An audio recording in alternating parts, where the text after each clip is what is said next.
Good morning, everyone. I read the news today, oh boy. I almost sang that. Actually, I read it earlier this week, but I couldn't help but use an opening line that uses a Beatles lyrics reference. Early last week, I saw in the news that the final report of the Truth and Reconciliation Commission has been issued. It's a pretty historic event.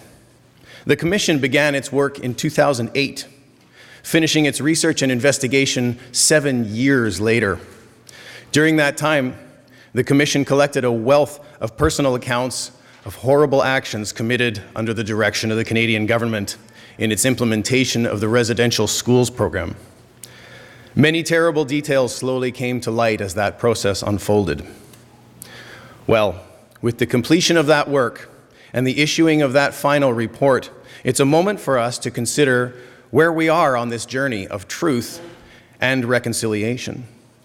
The truth has been gathered and documented. It's only now that we can consider the second half of this mandate, which is for us to work toward reconciliation. Having finally, fully, and publicly come to understand what's happened and how a society had been systematically destroyed, leaving them in a terrible, terrible state. We can now begin the process of helping to rebuild, to reconcile, and to grow together. The reconciliation phase, however, requires a different mindset than the truth-gathering phase. The report they produced is over 4,000 pages long, so I don't know just how many of us will undertake to read the raw text of it, but the essence of its truths must be widely shared. The articles that I read recently stressed the importance of education to the understanding of those past events, their long-lasting effects, and how it'll take even more time in the future to repair the damage. Spreading this finally established truth through education is the necessary next step. Well, to absorb this education, which for many of us is a pretty new, pretty recent piece of knowledge, we need to open our minds. We need to be ready to work together and help each other as we come together. That's another Beatles reference, isn't it? Come together. But we need to come together as two peoples who want to right a past wrong. When I think about opening our minds, I think of a lesson that I frequently try to impress on my kids. These are two siblings that often provoke each other.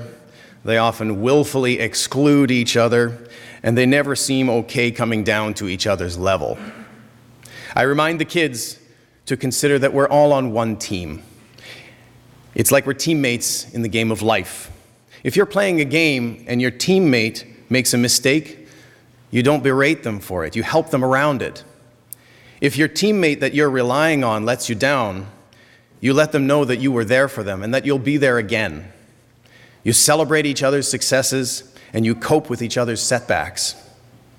You build through patience and listening and trust. And by practicing together and learning from each other, this builds strong teams in sports. And in our case, it helps bond societies that have often been at odds with one another. It's through this open mindset of patience, acceptance, and inclusive teamwork that we can undertake this important future task of reconciliation now that the truth has fully been told.